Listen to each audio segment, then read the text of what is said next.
And you are listening to Potsy and Tino on the Potsy and Tino Show.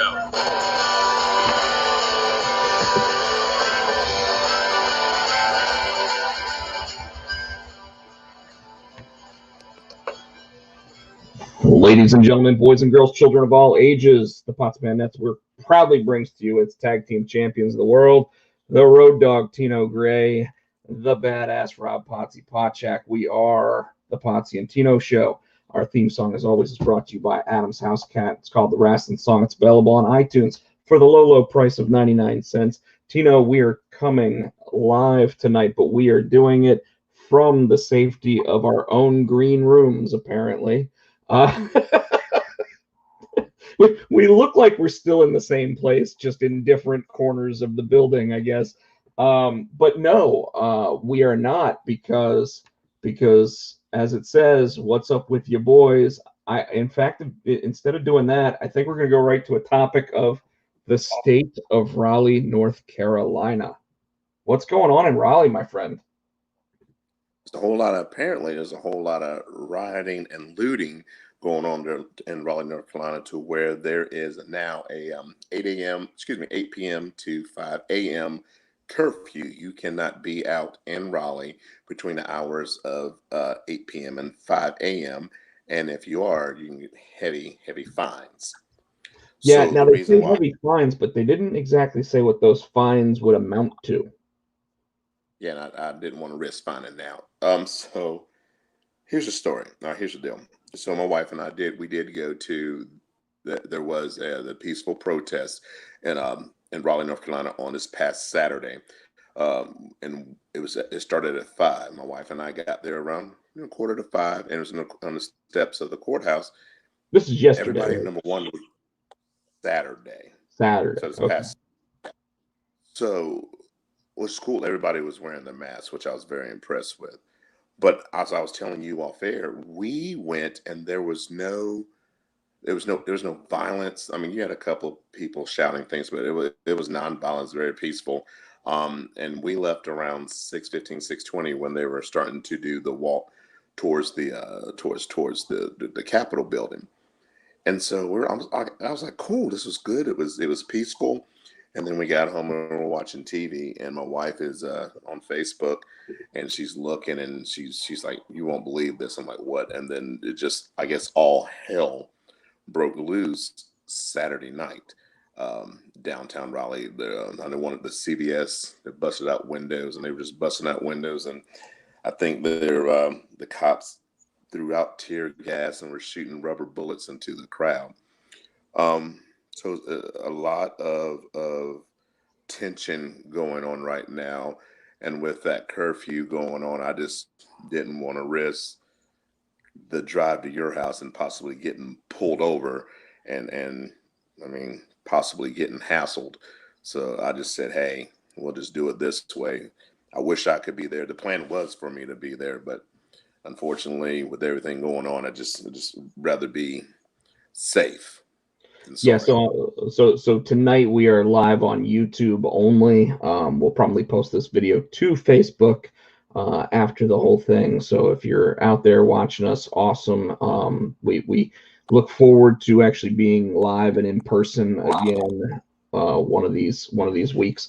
But until the curfew gets lifted, it does make most sense for both of us to be in the safety of our own homes.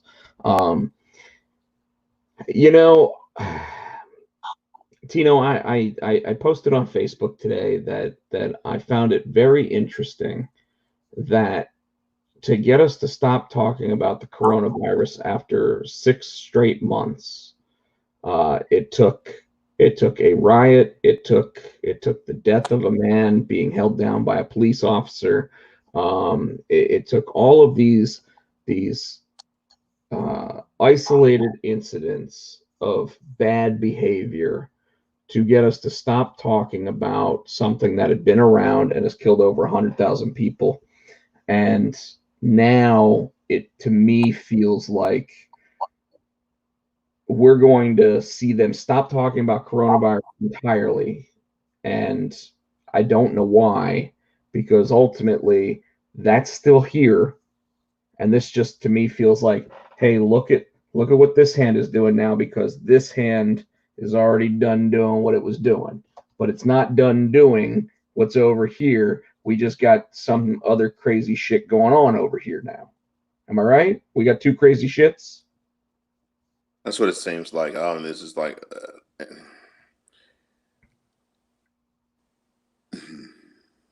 I've stayed off of Facebook, and I've stayed off of commenting on things because I don't have everything that I want to say. I don't have my thoughts together enough to say what I want to say, and not necessarily diplomatically, but in a way that's not, I don't have the words right now, man. That's very rare for me to be speechless and not have the words. But yes, I do feel like that that it is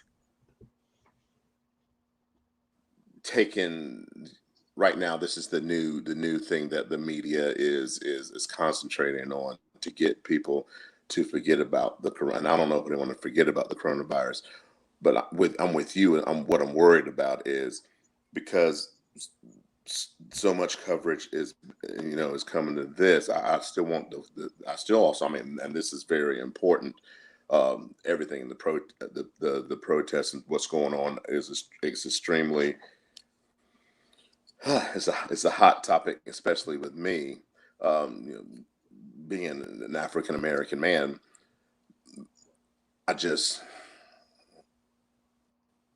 Sometimes the media does put a spin on things. Oh, here's part of what I feel.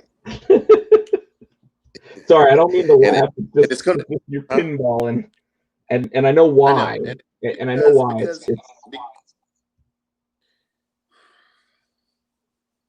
I understand, and I'm not condoning. I don't condone the protest, the looting and the destruction of property. I don't condone it, but I understand it. It's one of those things where this has been going on, trying to get this message out, and you get frustrated because it's like nobody's listening. So this is a way. You're listening now. You got your attention. It's not the right. And like I said, I don't condone it, but I understand it because it's frustrating that it seems like nobody's listening. You can't get what you want out. It's frustrating.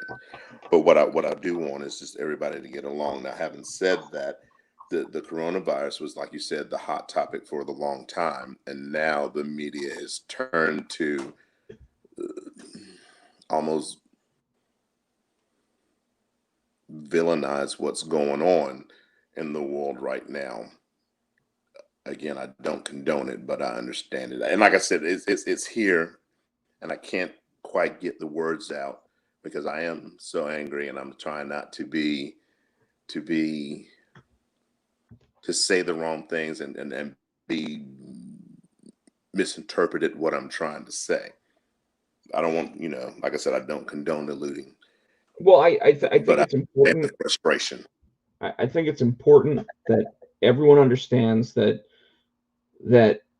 we don't condone the violence. We don't condone the rioting side of all of this. But at the same time, we're not making light of the situations that occurred that led to these events.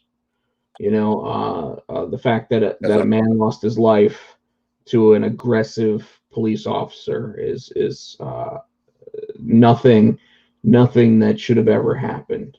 Hearing that it's possible that officer had multiple complaints about violence against him, something that anybody should be able to see and say that guy should not have been serving and protecting.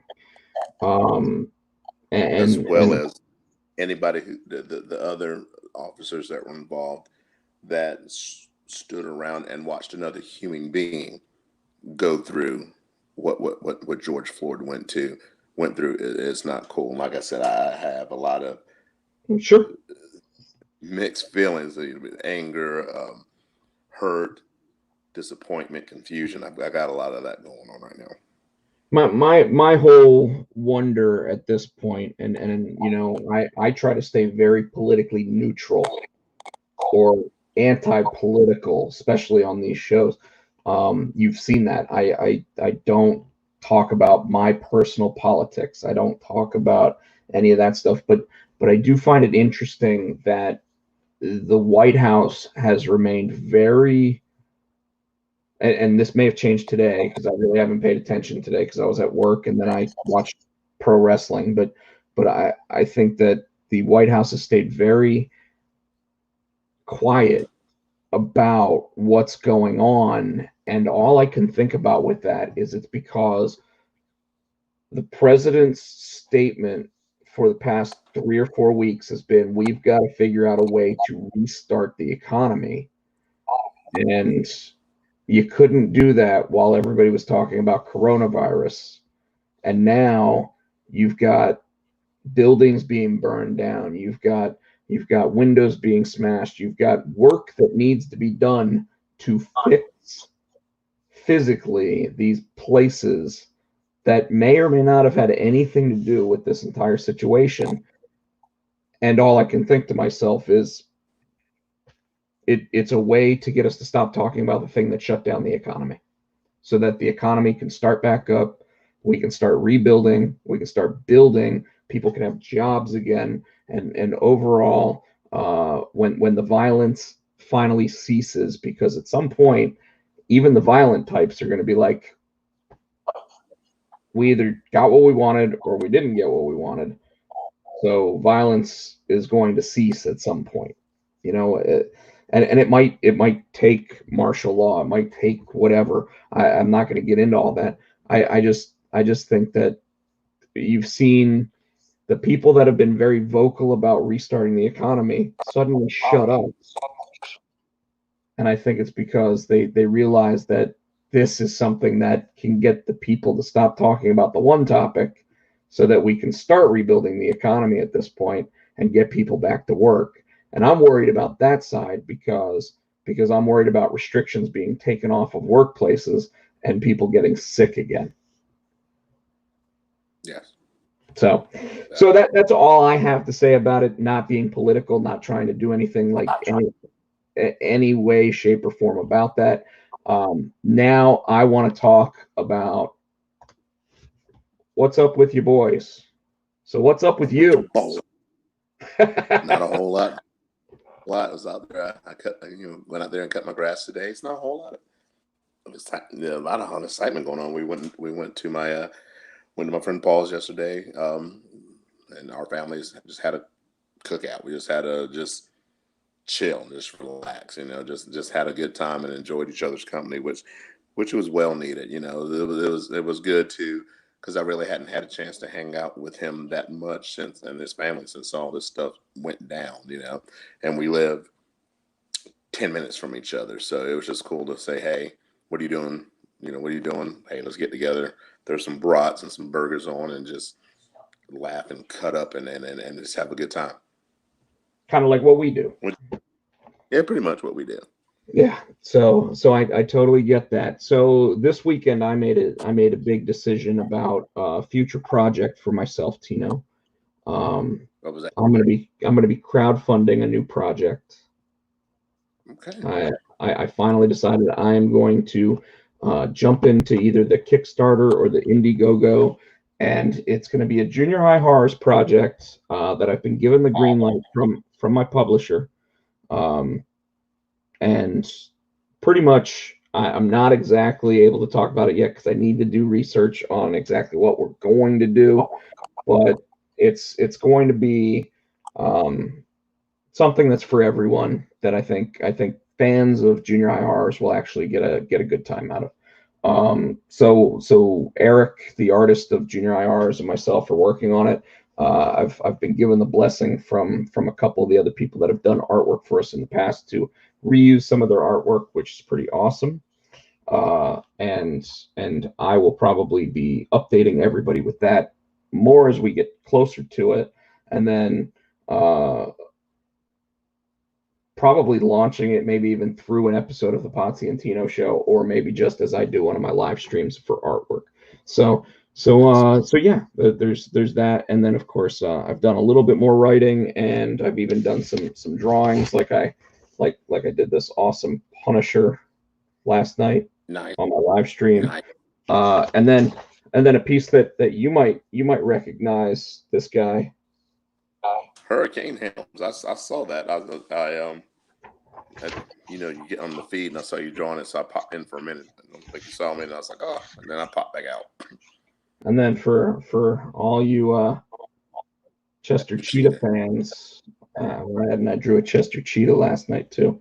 Yeah, so an announcement was supposed to be made about the PlayStation 5 this week, and Sony has made the decision that letting other voices speak first is more important. So they have postponed that. But I was so excited about the news that they were going to do it that I drew this guy named Kratos in my cartoony style. And I do want to point out that while we're doing this on my YouTube channel, youtube.com/RobPochek, if we get over 50 subscribers before the end of this week, somebody will be able to get original art from me, one of my sketch cards of either Plucky Duck from Tiny Toons or Furball, the Sylvester young cat from Tiny Toons. So somebody will actually win something, even shipping paid by me. So please, if you haven't already subscribed to the channel, subscribe to youtube.com/RobPochek. If you just go ahead and follow the Twitch stream. Unfortunately, we're not on Twitch tonight because we're not next to each other. But if you follow the Twitch stream, twitch.tv/RobPotsyPochek, you can also win one of those if I get over 10 followers on there. So, Tino, how would you like to start talking about wrestling topics? Let's hit it. All right. I'm digging the banners, by the way. First one up. So I'm trying to figure out what the FTR is, and I'm thinking in my mind, F the Revival, maybe. No. It's FTR pretty much did start as a term for F the Revival from the Young Bucks, but it's now their new tag team name. So I think it's For the Revival, but kind of like for the win. But there actually is a meaning behind it, and they've put it on their T-shirts and stuff. But they showed up to an almost empty crowd in a truck, which was awesome because I had no idea that a lowrider. Usually, I look through enough wrestling blogs and YouTube channels and Bleacher Report. Was surprised to see them show up at AEW. You and I. Well, when they did, I thought they had. I thought that did they not have a 90-day not compete? No, because their contracts ended. So they were not released from their contracts. Their contracts actually expired because they worked them to the end date. But more than anything else, you and I discussed this. I think it's a bad move. Not a bad move, but it's not the right move for the team. So you think they should have gone to Japan? I think they should have done exactly what Cody Rhodes did when Cody left the WWE, and he had a list of people that he wanted to wrestle, and he said, after I've wrestled these guys, I'll settle down. And the Revival, or FTR, whatever we want to call them, it's Cash Wheeler and Dax, whatever his name is now, Harwood. Yeah. Harwood, I believe. Not even Hardwood, it's Harwood. But I felt like they had been saying they're the best tag team on the face of Earth, and now they're not going to get to prove that because they're going to face Butcher and the Blade. And the Young Bucks eventually. They're going to get to the Young Bucks, and then they get to do the thing that everybody loves doing, which is beat two singles wrestlers for the tag team championships, because obviously two singles wrestlers together are better than one tag team with the titles. So I also saw these people. Go ahead. I'll let you I think go. it's be an important building block for the AEW, because you got to remember they're still in their infancy. So if they're trying to build up their tag team division, because who do they have? You got Butcher and the Blade. I mean, you got the Young Bucks, which, okay, the Young Bucks are probably their only established tag team. Not true. They have SCU. SCU. I forgot about SCU. I apologize. Who were the But first how many AEW tag team established champions? how many established tag teams do you have? Because I Private don't Party. consider Omega and Hangman a tag team. You know what I mean? Yeah. They're No. they're elite, but they're two singles wrestlers thrown together as a tag team. Sure. How many established tag teams do they have in AEW right now? All right, you ready? Yes. You've got Private Party. But what are they doing with them? And what are they doing with them? But keep your list going. I mean, they were in a match this past week. You got SCU, which I already mentioned. You Okay. do have the Young Bucks, so there's three established tag teams. You've got the guys in the Inner Circle. Okay. You've got that one tag team in the Inner Circle.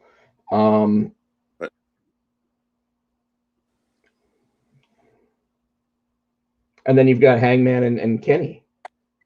So you don't. So I say that I think it is a good move, because they can be an established tag team to beat. They can become the new Dudleys. They become the new Steiner brothers. They need teams like that. So here's the problem, right? They've stated that they are the greatest tag team in professional wrestling, but we've just admitted that there's 4 tag teams in AEW. After they beat them, what do? They can bring in more. But they don't bring in more. They got too many people on the roster already. I'm not saying, okay, not that, maybe I said that wrong. They seem to have a working relationship with other wrestling organizations, right? They've got one with AAA. Okay. Is that it? Otherwise, like New Japan doesn't give them anybody. Ring of Honor doesn't give them anybody. TNA doesn't give them anybody. Or Impact doesn't give them anybody. Wasn't Marty Scurll just there? And Marty Scurll was on there behind being the elite program. But I'm wondering, ROH had to, if he's under contract with ROH, right? But he's the head booker. They had to approve. So I think he gets to approve that. They had to approve that. They're not going to just, WWE's not just going to let somebody like Road Dogg pop into a Billy Gunn match on AEW. You know what I mean? Well, they probably would. If it wasn't AEW, they probably would allow it right now, just because what are they doing with Road Dogg besides letting him be an agent? He might even be, for all we know, he might be furloughed. He might be allowed to do that. So, but I'm making the point that they're no. I get what you're saying, but ultimately, they already have too many wrestlers that they don't know what to do with. And I don't care what anybody says. They got a 2-hour program and they got a 1-hour YouTube program right now. If they're gonna start a second show, might as well start it, put it on TBS at this point, because otherwise we're not getting anywhere with some of these wrestlers, like Shawn Spears. The only character development I've seen with Shawn Spears was a Tully Blanchard interview that happened off camera when he sat there and yelled at Shawn Spears for basically putting Tully Blanchard's face on his crotch. So, but they probably don't want to start that second show until this whole Corona thing, and they can get people actually in an arena. Well, and I agree with that, but again, you can't go signing new tag teams. Like, I'm not saying that they should have kept them off TV, but they should have let them wrestle elsewhere. Like that's the whole thing. Like, Moxley got to wrestle a couple matches in Japan. Jericho got to wrestle a couple matches in Japan. And I'm not even saying that Japan's wrestling right now. I don't know what they're doing. My point is that, like, is AEW not letting I thought it was one of the things they were letting wrestlers do other Well, other they might be, promotions. but again, I don't even know if they're letting the stuff outside of the country happen right now. You know, because you And can't. that's another thing. That's another thing. When the Corona thing's over, they might say, "Yeah, we're the best wrestler, your tag team in the world, whatever," and let them go to other places. You know what I mean? They might. But they Out. Who should have knows what they're gonna do? proved it ahead of time. So by the time they finally Okay. got that match with the Bucks, it wasn't just, hey, let's go beat up the Bucks on the first night. You know, like by then we would have been salivating for it. We would have been begging for it. It would have been, wow, FTR has 7 different belts strapped on them, kind of like Austin Aries was the belt stealer. You know, like let them do it. Let them prove that they're the best, and then finally have them go up against the Young Bucks, who did prove they were the best in the galaxy of teams wrestling. So that's my feelings on that. I did think if they beat the Young Bucks, wouldn't that make them the best? Not really, because the Young Bucks haven't faced anybody except Private Party in AEW, and the record isn't stellar. So, but you just said that the Young Bucks was able to go around and prove they're the best tag team in the galaxy. So that was like 3 years ago. Since then, they're like 3-3. I'm done. Look at the record in AEW. So anyways, last thing I want to say about AEW right now. Did you watch last week? Last week, yes. Yeah. Okay. So did you notice that not only did they have their normal wrestling fans just around the ring, but every so often they'd show off in the corner, and it looked like they had an entire area of fans. So I think that's how they were really getting that sound. But did that worry you at all, that they might have like 75 fans actually in one section out there? I wonder if there's a fans, or that might be just crew. They could be. Hang out too. They could be. That was a lot of people. But that was a lot of people. Yeah, I think they got ring techs, they got light guys, they got sound guys, they got truck drivers, they got people who set up. You know what I mean? Yeah, but they're supposed to stay 6 feet apart, and they're only supposed to have 10 of them around each other. Like that's the legal amount right now. Okay. But you asked what you and I'm telling you what my thoughts are. That could have been. I don't know if I like it or not. And because of that, I want to bring up something that JR said in the AEW broadcast that I thought was totally uncalled for, Tino. There it is on the topics. So Jim Ross went ahead and sat there and said, yeah, it's not like we got them behind plexiglass. Totally uncalled for. Wasn't necessary. I thought that WWE actually taking an extra step of safety was a good thing, although we already discussed I didn't like the fact that the referee called all those people out from behind the plexiglass into the ring at the end of Monday Night Raw last week. Since then, they have not let them into the ring. But otherwise, just a cheap shot by JR? Yeah. Necessary? They've been doing a lot of cheap shots, because if you notice, I don't know if you caught it, and I'm trying to remember exactly what it said because I caught it and it kind of made me giggle. When who was that Cody Deaner match? The Cody Deaner, when he was sitting on the side of the road and the dude zoomed by him on the motorcycle, he said, "Slow down, this isn't no boneyard." He said, that bike must have been made in American. Yeah, it's a real badass.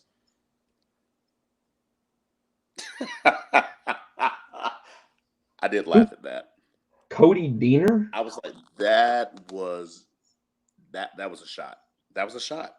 They've taken a lot of them. You know, I don't mind Cody in his speeches and his promos sitting there dropping a little, you know, I wasn't the first called, I wasn't the second called, I wasn't the third called.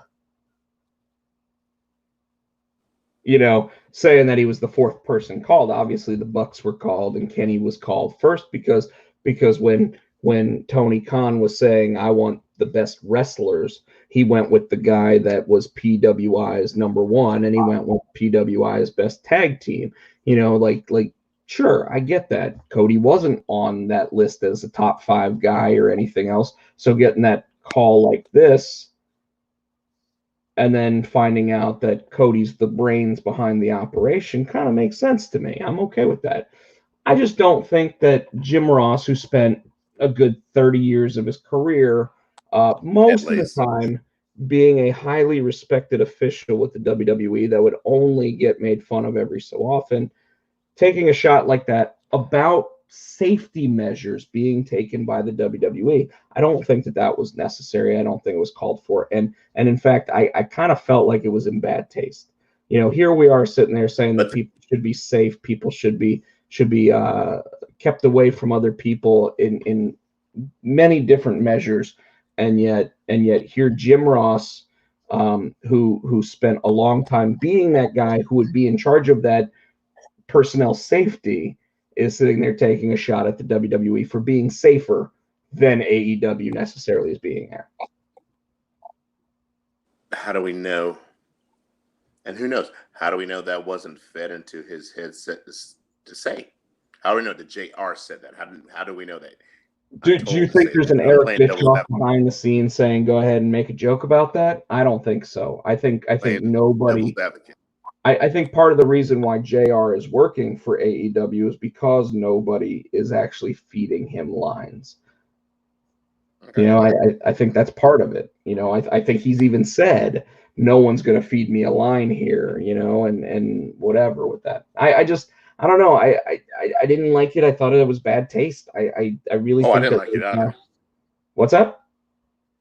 I didn't like it either. I didn't think it was cool.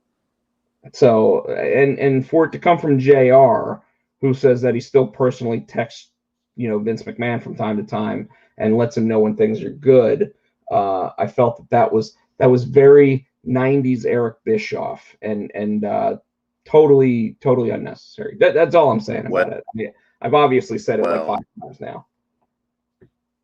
Well, that's totally when Bischoff was saying to Tony Schiavone, hey, go ahead and talk about Mick Foley winning the title tonight. That's what that was. It was, that's going to put butts in seats. Well, right now there are no butts in seats, so it's not going to do that. It's just going to be Jessamine Duke over in the corner going, because that's apparently all she knows how to do. I'm still trying to figure that out. Yeah, I don't. I'm still trying to figure out who that little blonde is that they keep pointing out wearing her iconic shirt tonight. I have no idea who she was, but I'm assuming she's one from the next class of NXT hopefuls. So, all right, Tino. Speaking of NXT hopefuls, we got a Matt Riddle versus Timothy Thatcher match on NXT, where in the first 5 minutes or so, Riddle jumped off the side of the cage and kicked his teeth onto the not only that, but just to show how badass of a man Timothy Thatcher really is. He grabbed his own teeth off the ground and handed them to Kurt Angle and said, I'm going to need these after the match.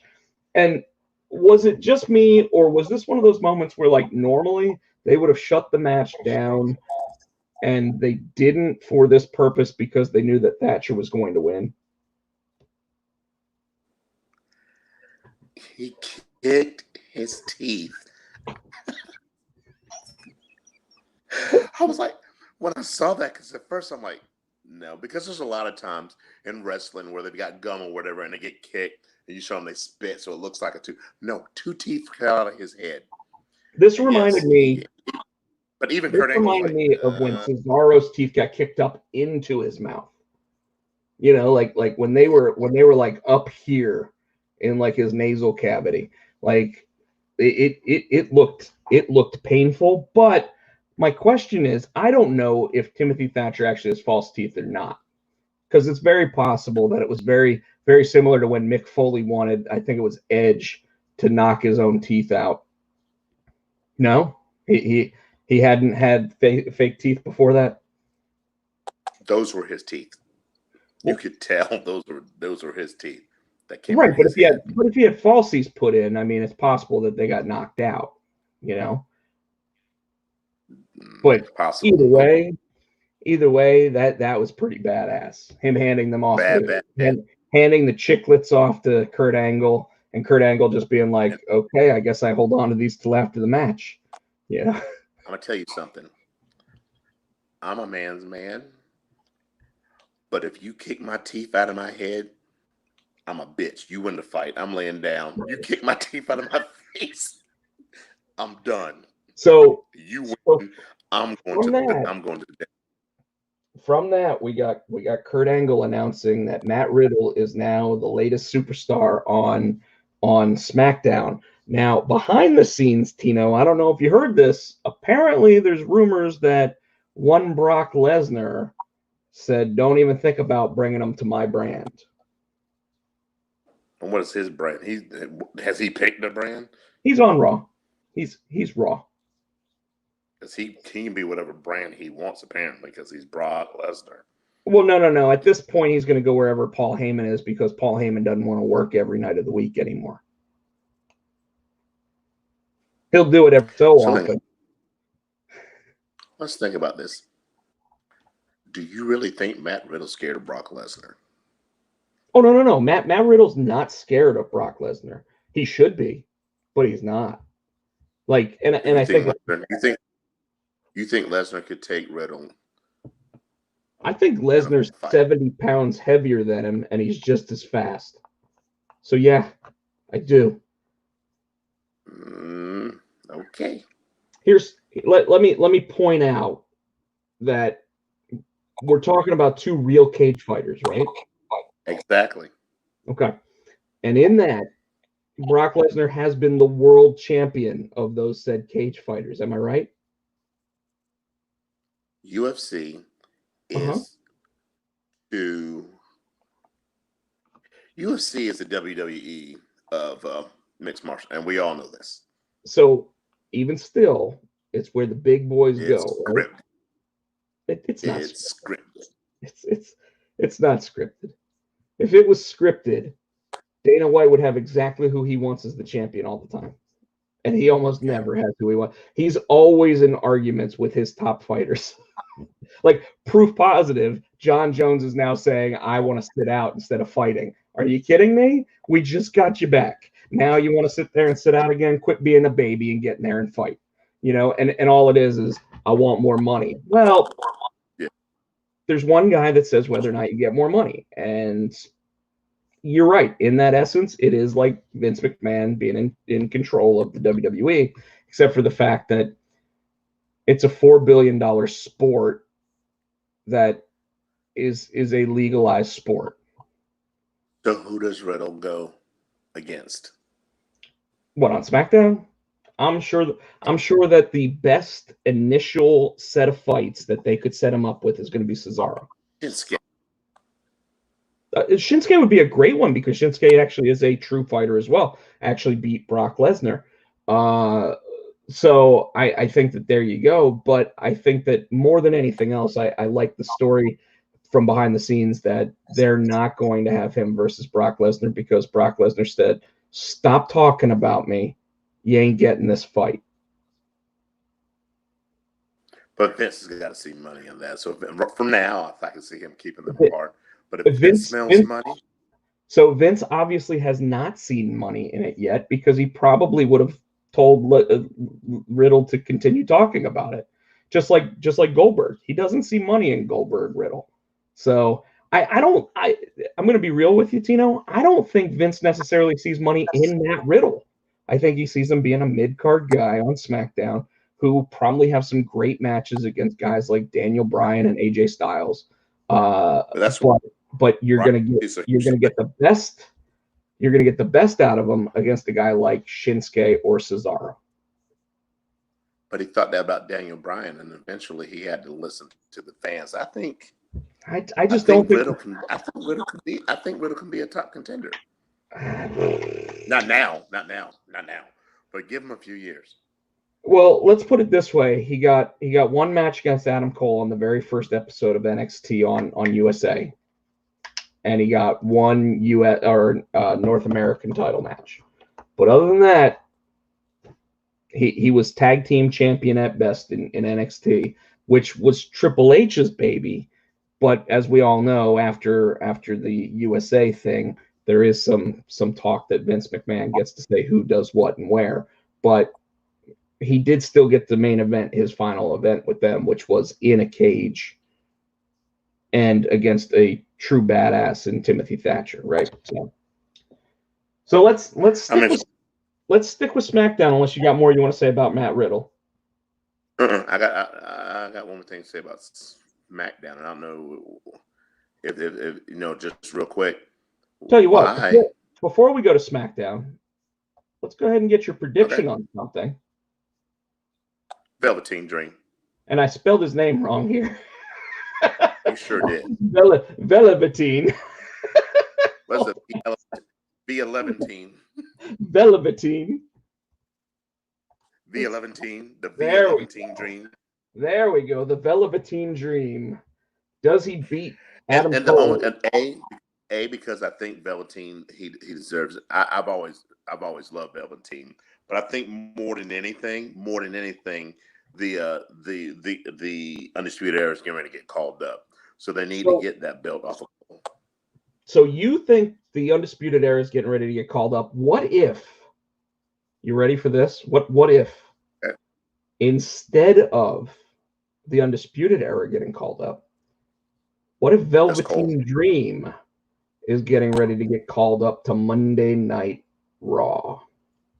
Because I've been saying it for a year that they need to call him up, and you said he's not ready. You said that he needs to stay in NXT.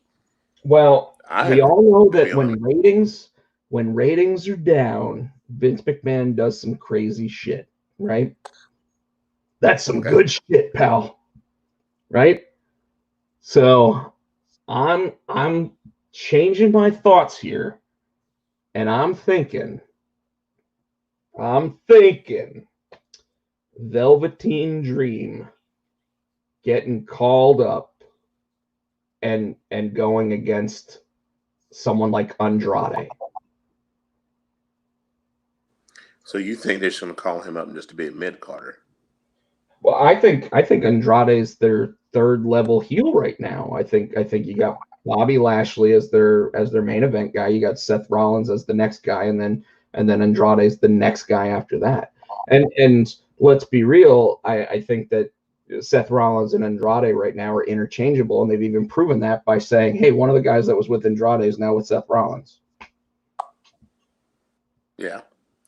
And Seth Rollins is gearing to go on paternity leave, so somebody's got to step up. Well, that's not going to happen until December, and he'll be back Seth will be back by they'll probably do an injury angle at the beginning of December, and he'll come back Royal Rumble time. You know, and in fact, if Becky's due early enough December, I think she'll be back Royal Rumble time too. However, I do think for her specifically, I think that having her come back in the women's elimination chamber, and I've even told you that the way I would do that is I would have her chamber sealed off with mirrors so you couldn't see in, so you wouldn't know who's in that box until they open the door. Could you imagine the roof blowing off that place when it be the mystery wrestler? Shh. WWE might be listening. That's fine. I'll give them that one. Give me a job. But could you imagine that? Instead of doing those plexiglass things, doing a mirrored one, it'd be amazing. It'd be perfect. I see. So going back to this, I really see Velveteen Dream. Yeah, let's get back on topic. No, because we're talking about Seth Rollins. I see Velveteen winning that title. I see the Undisputed Era getting moved up, and I see Adam Cole and Seth Rollins. Well, I think it's pretty obvious, and you know, obviously our topic says Velveteen Dream here, but I think that the Seth Rollins thing, they started planting the seed tonight for Dominic turning on Ray. I don't think it was turning on Ray. I think he's going into to avenge his father. No. So you think he's going to become a disciple of the Messiah? I think Seth has already said that somebody very close to him could be joining the team, and because of that, I do think that because he's now saying how close he was to Ray, with Ray giving him this retirement and everything, that's kind of outside the storyline. But everyone's been talking about how Dominic's supposed to turn on Ray at some point. So I think what happens is Dominic sits there and says, "I'm going to defend my dad's honor in my first wrestling match." Ray will be in his corner, and just when you think the match is getting ready to get started, Ray will be standing next to Dominic, and Dominic will like throw Ray down into Seth, and he'll join the Apocalypse. Which I think at this point would be a great name for the group of Seth Rollins, especially if he's got 4 people. He could call them the 4 Horsemen of the Apocalypse. But and that's what? All right. So okay. So before we get into Monday Night Raw, you and I are both sitting here drinking beers, which is something. That's what I was about to say. Which is something Jeff Hardy's not allowed to do. Trying to plug in my power strip on my. And actually, I don't think that he's not allowed to do it.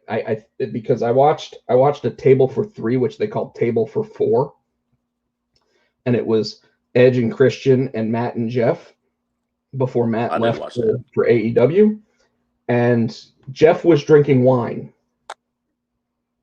So I like at this point, with the amount of issues he's had in the past with DUIs and everything else, I would almost hope that guys like him and Ric Flair in their contract would say that as long as you're under contract on screen, you cannot be drinking alcoholic beverages for the company. Like, I would think that would, even if I was the guy who had been in that many DUI incidents or anything else, I would want that as part of my contract. Do not put me in a storyline that has anything to do with this. Now, Tino, Friday night was supposed to be Jeff Hardy versus Daniel Bryan to get to the finals of the Intercontinental Championship tournament. And at the beginning of the show, an angle was staged where there was a hit and run. So Elias was knocked out of his match by getting hit by a car by Jeff Hardy. And it was a completely full beer in the car. CM Punk even made fun of this. CM Punk even made fun of this on Twitter.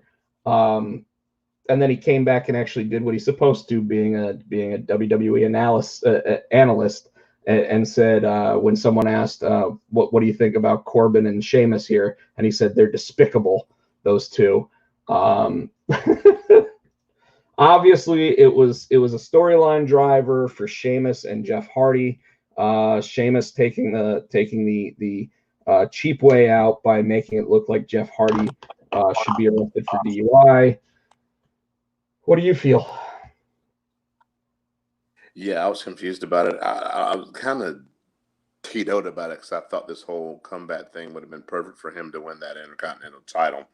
I just hope they're going somewhere with this, with him and the Sheamus storyline, because it seems to me that this WWE does use,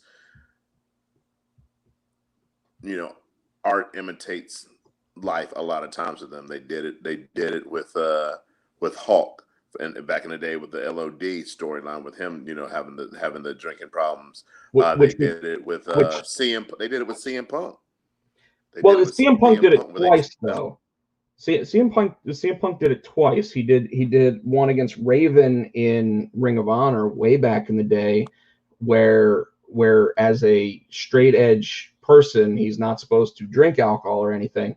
And one of the things Raven did was tie him up in the ropes and actually poured beer down his throat. And then, of course, with R-Truth and I guess Chris Jericho, they did the whole CM drunk angle, where even though he was straight edge still, Jericho kept saying that he was like caught with alcohol, and R-Truth kept doing things where like he would pour like entire ashtrays of cigarettes on him and stuff to try to get him to admit that he was a smoker or whatever, which I never really understood. If he's straight edge, that means he doesn't do any of that stuff. So was it just trying to get him addicted to those things? No, they were trying to say that he wasn't straight edge. I think they were just trying to what was Regal's old word they used to use a lot, besmirch the name of CM Punk. Yes, of course he did, Sunshine. I even liked talking about William Regal. I even liked his little line about Adam Cole acting like a baby. And then he came when you were a real man. Exactly. And of course, I don't know if you noticed, but Regal could not keep a straight face during that. Like he's normally stone cold when it comes to like the facial expressions. But when he was like, "That's right, Sunshine," he was like he was trying to keep it in, but you knew that it was like the whole Vince McMahon with the Werther's original in his mouth or whatever, where he's like just trying to keep the straight face. It was pretty funny. Anyways, so Jeff Hardy storyline. Cheap. It's two of the upper mid-card guys from SmackDown. Obviously, this will lead to a backlash match. That if Jeff Hardy doesn't go over, what was the point? Right? Yeah. Which does lead us to the end of that storyline where Sheamus ends up losing to Daniel Bryan on SmackDown, which now sets up Daniel Bryan versus AJ Styles this week on SmackDown, Tino. And I don't have a here. I'll create a banner real quick. AJ versus DB. We'll go ahead and we'll put that one on the screen. Apparently this match has already been filmed, and the people that were around the ring were talking about how great this match was, but the results have yet to be let go to the internet. So I'm going to ask you right now, we're Monday night, I guess we're Tuesday morning now, live on YouTube, youtube.com/Rob Pochak.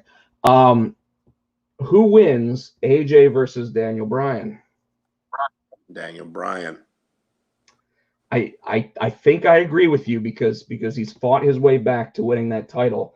So I agree with you. I'm really excited about this match actually because all the hype that I'm hearing from behind the scenes makes me think that this match really is going to be one of those matches, kind of like it was probably right before WrestleMania. There was a Drew Gulak versus Daniel Bryan match, I think, where everybody was talking about how good that match was. I think this may also lead to Drew Gulak coming back to the WWE because there is rumors that he has re-signed at this point. Well, he was backstage last week, if you saw, when they were all standing around after the Jeff Hardy thing, and that guy, whoever he was trying to talk to everybody backstage. Gulak was standing beside Daniel Bryan. So I thought he was fired, which was cool to see.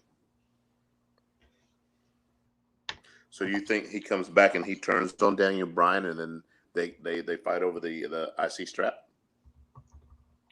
I think that I'd be okay with that match. Mm-hmm. So here's one more topic before we go to Raw Talk. You ready? Yeah. Oh Jesus! Why? Who was the? I don't understand. I don't understand it. Who was the drunk guy sitting next to Mike Tyson? So when Tyson ripped his shirt off, this drunk dude with the black face paint decided he needed to rip his shirt off too. I don't know. I think he's an MMA a fighter. I don't know. It might have been Vitor Belfort, but nobody gives a crap. Like I'm not blown away by this angle at all. Is it going to lead to Tyson actually wrestling for AEW? I don't care. Guys in his 50s. He's never wrestled a match before. You know, if you were going to do that, it should be WrestleMania 14. He's still in good shape.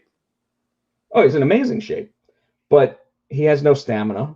We've seen that in the boxing ring. He's got no reach. So if you're actually going to try to box him, like rumor is, he's going to fight Tyson Fury, and if he fights Tyson Fury's going to destroy him.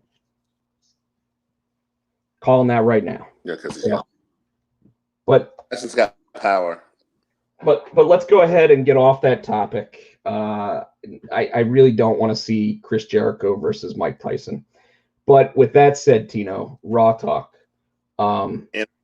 Entering Raw Talk, and we'll probably get to this match, but a mystery that's been bugging me for years was solved tonight. And you know this mystery too. I do. Asuka has been coming down for years with that mask, and we're always wondering how in the hell does that mask stay on? When Nia Jax came out tonight with the mask, you see when she took it off, you see the little mouthpiece in there? Yeah, so she's got it in her mouth. With her teeth. Yeah, you didn't know that? Oh, no. I thought so, but I never saw. But when she took it off, I never said. I'm like, well, what? How? Oh, see, I thought you were going to say the mystery was whether or not Asuka could actually speak English, which we kind of heard something. I knew she. Well, she kind of did okay tonight with it. Like she definitely gave more English tonight than she has like any other night in recent history. So we got more of the Ray versus Seth Rollins thing. We've already talked about it. Dominic now sitting there saying, Seth, I hear you like scriptures. Well, an eye for an eye, which I don't think is a scripture. I think it's a law in some countries. But but there was that. We also got Apollo Crews versus Kevin Owens started, which I really thought was going to be a good match, and then they cut the match off halfway through to give us Andrade and Aquaman versus Apollo Crews and Kevin Owens. Yes, I went there, Tino. Aquaman, you're great. And my wife was awake tonight. She was out here for a little bit when he was on the screen and he had that same outfit on. I said, Nicole, look. I said, remember I was telling you about this last week? She goes, don't try to drag me into your stuff. I'm like, okay. I was okay with this match, except once again they bury Kevin Owens, and they allow Apollo Crews to get the win. I'm okay with Apollo winning the match, but Kevin Owens being in a feud with Humberto Carrillo, is that who it is? No, he's going to be Angel in a feud with Aquaman, yeah, Angel Garza, right? So yeah. I still to this point don't understand. They even mentioned the former Universal Champion Kevin Owens, and then they talked about how he lost to Aquaman. Like, I can't get behind it. Like, all it should be is Kevin Owens, bell rings, he fakes a handshake to him, kicks him in the stomach, stunner, 1, 2, 3, that match is over. They're not gonna do that to Apollo Crews. I think he's gonna have a No, not Apollo Crews. I'm talking Aquaman. Oh, okay. Well, like before we had no crowds, Angel Garza would not have stood in the same ring with Kevin Owens. Why? Kevin Owens, former Universal Champion, 4-time or 3-time U.S. Champion, multi-time Intercontinental Champion, NXT Champion versus Aquaman. I think the WWE's throwing that out the window because you look at NXT, you got Finn Balor against Damian Priest. they don't care about the title and the lineage. Yeah. So I mean that throws that theory out the window. Well, that's not true. They do. It's just at this point, who else are they going to put Finn Balor against? I mean, Karrion Kross would have been a nice choice, except for the fact that he wants to feud with Tommaso Ciampa first. So. Which I think should be the next call up. Tommaso Ciampa? Ciampa said he'll retire. What? Ciampa actually said he will retire before he gets called up. Oh, well. He literally. So Gargano nor Ciampa. The Gargano nor Ciampa will ever go up the mid card. Well, they won't go up the mid card because they'll be high card in NXT for the rest of their careers. I meant called up to the main roster. I think we could see Johnny go up at some point. I think that Ciampa, after the neck surgery and everything, has made the determination that the lighter schedule that you get with NXT even regularly just makes more sense for his body. And that's why he made that decision. Hopefully they'll give him Goldie back then. At some point, I think they will. I think they'll probably create some sort of Royal Rumble style tournament, because right now, there's the whole he can't go up against Johnny ever again thing, and at some point the two of them will cross again, because they have to. Yeah. Especially the way they ended it the last time. That garbage. That straight. So what else happened that was of interest? Shut up. That was of interest. Oh, so what do you think is going to go down with Lana, Bobby, and MVP? I don't care. Lana accused MVP of using Bobby to salvage his fledgling career, and he said, even if that's true, wouldn't that make two of us? I was like, phew. What was up with Lana's makeup tonight? Like she her makeup was all jacked up too. So the caterpillar. She didn't have the really super. She didn't have the really super dark skin tonight, but like her lips were like this big. Yeah. Like it you could tell that she had actually like put makeup above like the actual lip line. She looked like one of those old women who's driving in the car and hits her brakes while she's trying to put on her makeup. You know what I mean? That's what she looked like tonight. Not to mention the extensions and everything else that just don't look like CJ Perry. I wish I could say that I was excited about Drew McIntyre versus Bobby Lashley, but I'm not. I wish I would have said that I was excited about the match that they did tonight with Asuka and Charlotte Flair, but I knew that they were going to come up with some garbage way to end the match, so I wasn't happy with that. And that's the shame, because that was a good match up until that point. I honestly, I thoroughly enjoyed that match up until that point. Yeah, I mean, sure. It's just, and I was actually pretty into that match as well. I liked where we were going with it, and then I noticed that it was really just going to be wasted. I was almost hoping that they would have had Io Shirai or Rhea Ripley come down, but no, they had Nia Jax walk in and cause Asuka, the Raw Women's Champion, to lose a match before her pay-per-view match against Nia Jax. I thought that Charlotte was going to pull her back in the ring, and that's when either Rhea or Io would come running down to save her. Yeah, I would have liked that. Almost any way that you and I would have booked that situation would have been better than the way it ended. Yeah. So what did you think about the anything you can do, I could do better segment? Entertaining this week. I know you don't like them. They entertain the hell out of me. I think this shit's funny.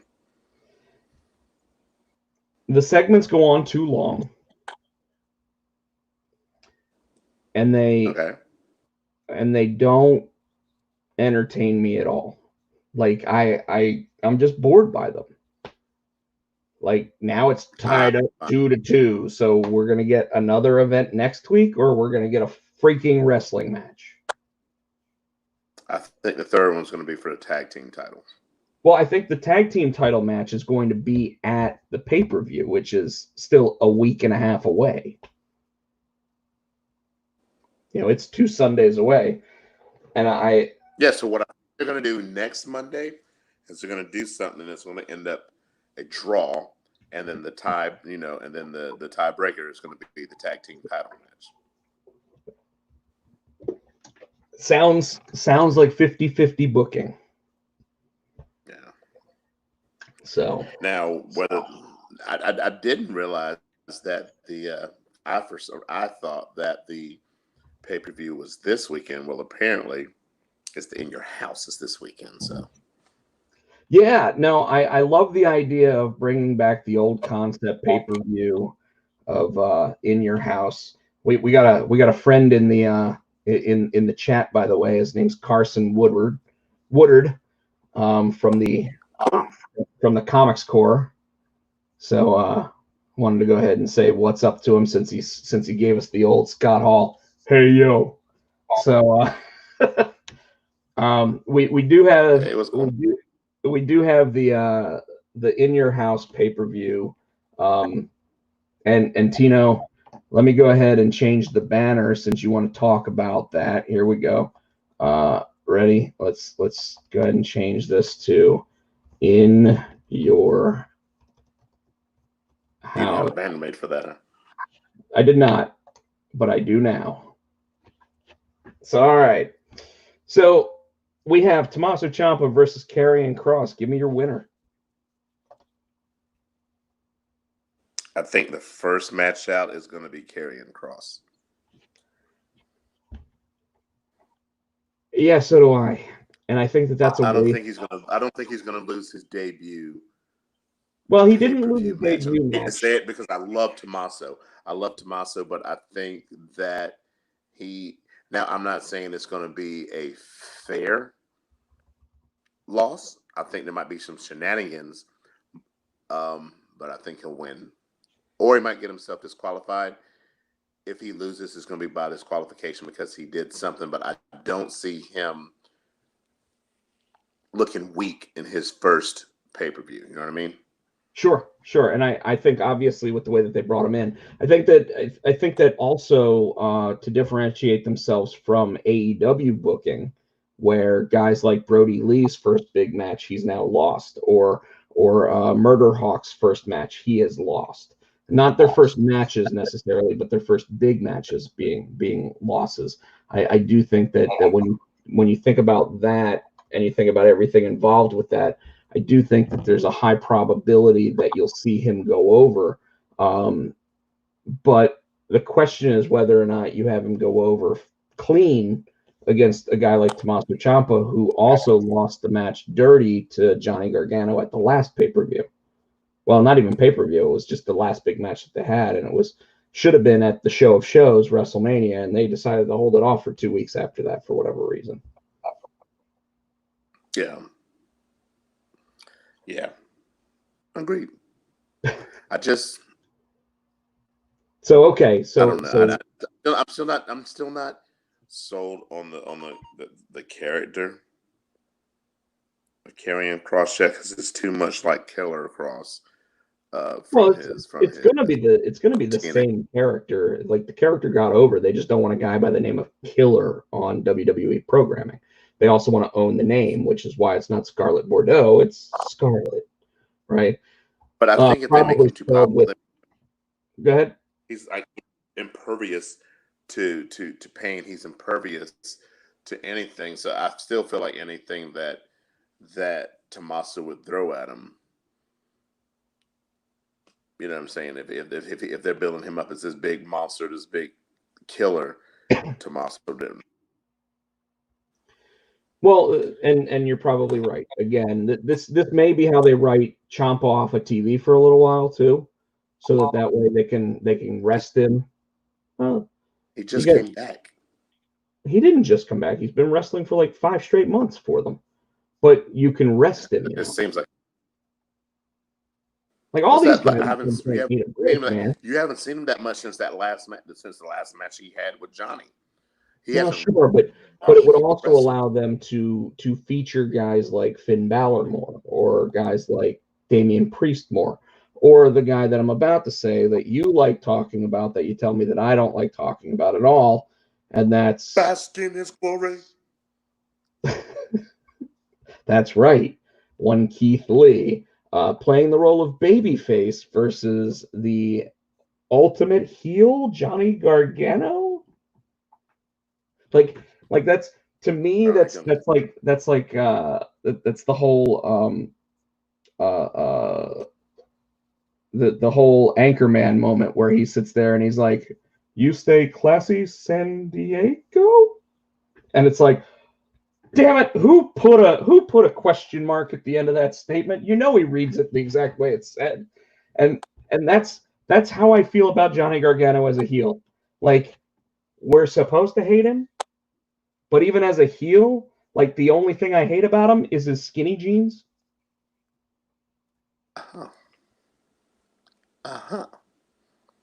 Well, Yeah. okay, maybe I hate the fact that he's with his wife right now. You're jealous. That's the jealousy thing. That has nothing to do with. No, it's really I think she's not as advertised. I think that I haven't seen the best of Candice LeRae yet. I think that's what it is. I think we've seen the best from Johnny Gargano. I think we've seen him actually almost murder himself in the ring with Tommaso Ciampa, and yet here we have Candice LeRae saying she's one of the best women's wrestlers in the world, and we haven't seen her actually display that. Well, I think that's part. I think that's going in her heel persona. You know what I'm saying? Yeah, we know she's not the best in the world, but she's saying it. She's portraying herself, that cockiness. I think that's what they're trying too hard to make her heel. You know what I mean? Right, but when she was babyface, everybody was trying to say she was one of the best. You know, and I think the match this Wednesday against Mia Yim's going to have to carry her. Yeah. And I Agreed. I wasn't sold on the whole how they really pumped up this match by having Mia Yim take a flashlight and then handing it to Keith Lee and letting him do the same thing. I thought that was kind of cheesy. And Keith Lee's not supposed to be a cheesy character. They were making fun of that dinner thing that they did, because you watched the product apparently, so you know how whenever they're supposed to be serious and talking shit, it goes to black and white when it's Johnny and it goes to black. They were just making fun of that.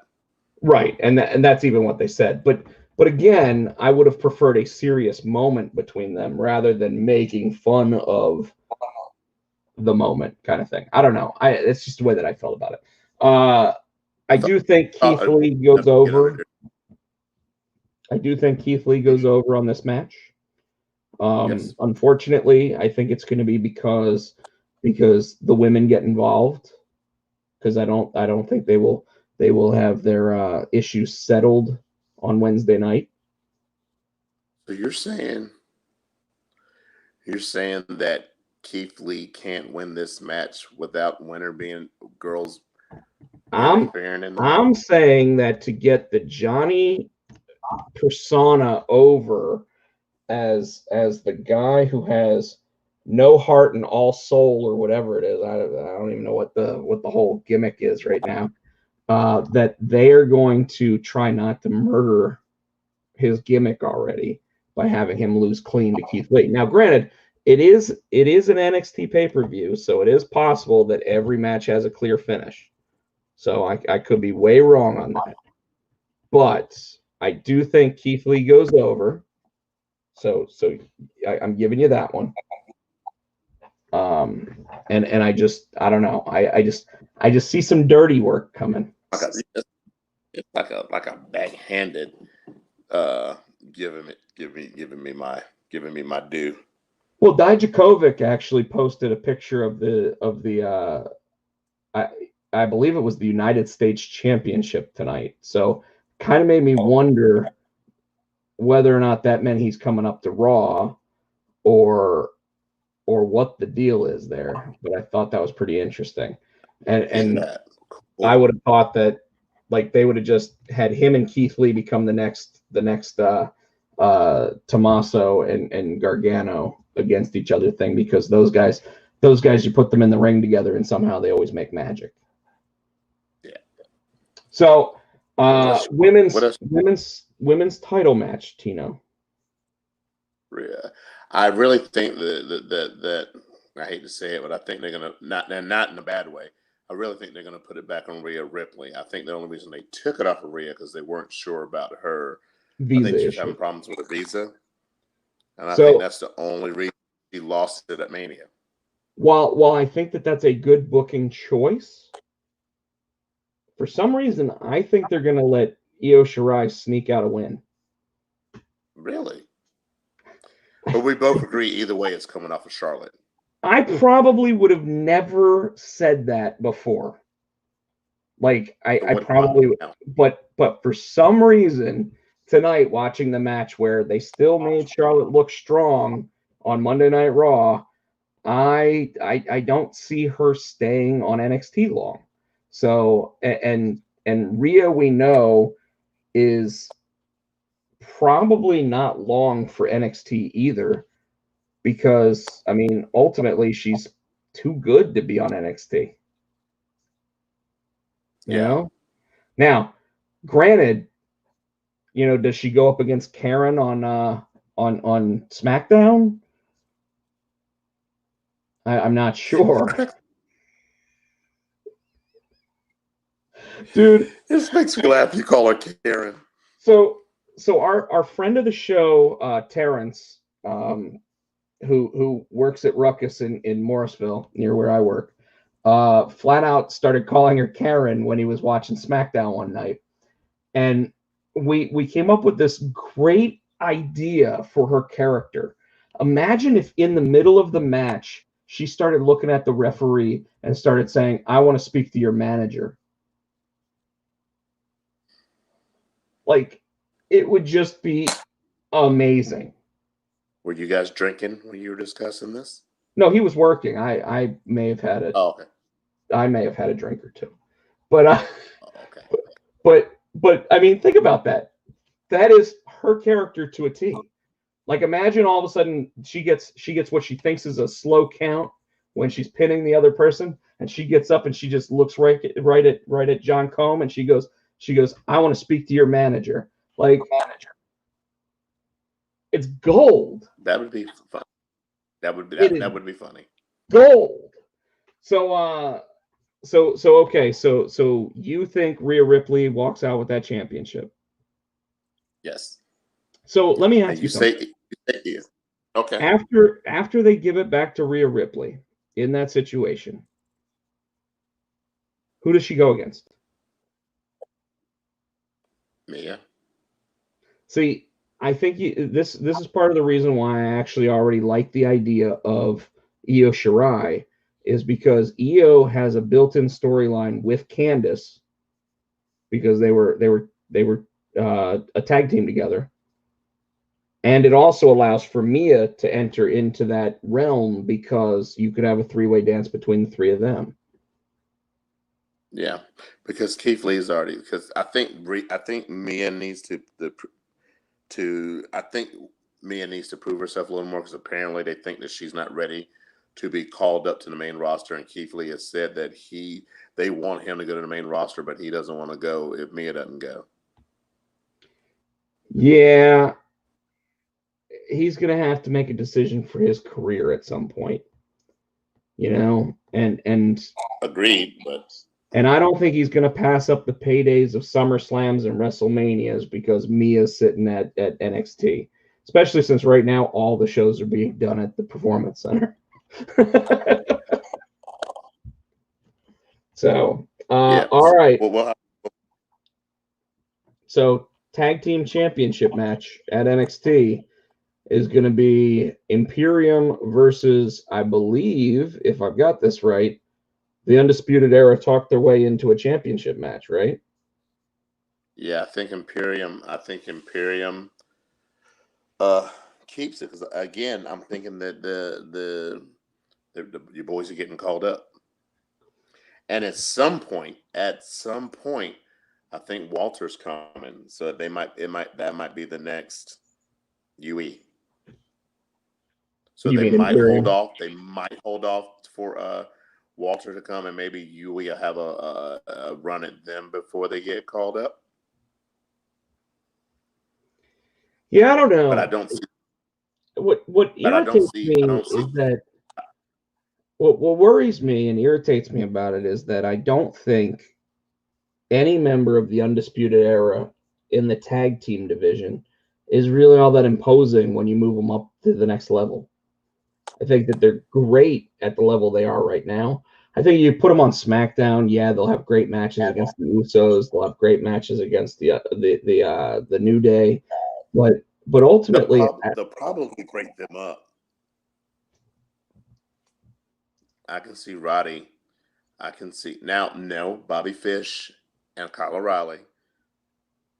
That they're a tag team, so I think that they would do good as a tag team, and I think do something with Roddy Strong, like a U.S. strap or the Intercontinental strap. See, and I think what happens is as soon as they get called up, they get a month to sit there and try to really impose their will, and then immediately after that, Vince gets irritated and just starts breaking them up, and Roddy becomes a curtain jerker, and the Undisputed Era tag team of Bobby Fish and Kyle O'Reilly becomes the guys that lose to the New Day and maybe even the Forgotten Sons every week because they're so much smaller than them. You know, I just worry about that. And then Adam Cole, as good as he is, he's only as good as he's been in WWE because he's been booked by Triple H. I mean, hell, we went to go see a live NXT show, and he was in the very first match, and he lost to Matt Riddle. True. You know, I forgot about that. So and then shortly thereafter, he was NXT champion. You know, it's like how did that happen? He's not only curtain jerk, he's losing clean to Matt Riddle, who's brand new to the company. I don't know. It depends on what brand they put him on, though. I really think that Heyman can do something with him. Oh, Heyman would do great with him, except for the fact that you got your smaller guys on NXT, which means or on SmackDown, which means Adam Cole would probably go to SmackDown, where you'd have Adam Cole, Daniel Bryan, and AJ Styles now. So Ray on Raw. Only if he's still wrestling. Right now, it looks like he's retired. You got Andrade, you got Aquaman, you got Humberto Carrillo. I am going to say that I do hope that some of these call-ups actually happen to Raw because I'm getting kind of tired of watching Humberto Carrillo, Aquaman, and Andrade every week. You know, I could use a little bit of I could use the different colors of my Fruit Loops. You know, doesn't matter that they all taste the same. I could use some different colors. So, anyways, Tino, next on your band. What's that? Have we gone through them all?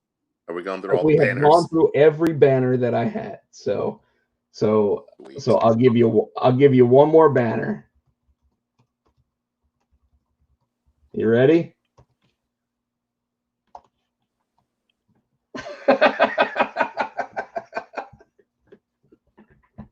I can do that. I want to thank you guys for joining us again this week. We hopefully here soon we'll be back together, but until then we're going to continue to do this. But we are continuing. We're both in the green room. Yeah. This is my green room.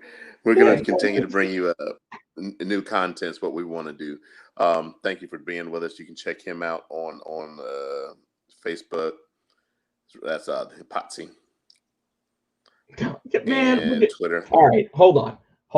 You can follow this by subscribing on the YouTube, Rob Pochek. You can also follow me on Instagram at Rob Pochek. You can follow me on Twitter at Pochek, and you can even follow my Twitch, which unfortunately we were not able to be on tonight, at Rob Potsy Pochek. Now, He's got all. continue. He's got all those. You can follow me on Twitter at HootieFan91. You can follow me on. I am on Twitter, SC Tino. I am also on Instagram at SC Tino, and I think that's all I'm at. That's all. And of course I'm on Facebook. We want to say thank you to Adam's House Cat. Wait, I missed something. You can follow the show on Twitter, Potsy and Tino. Facebook is the Potsy and Tino Show. Don't you do it. I already did it. Always, thank you. We want to say thank you to Adam's House Cat for the wrestling song, which you can get on iTunes for 99 cents. And as always, until next time, I hear Ric Flair, and I also hear this asshole trying to rush me. But I hear Ric Flair in Charlotte in that big house on the hill, and he is saying, woo! Woo! Good night, everybody. Thank you. Peace. Follow, like, and subscribe. Comment. Asshole.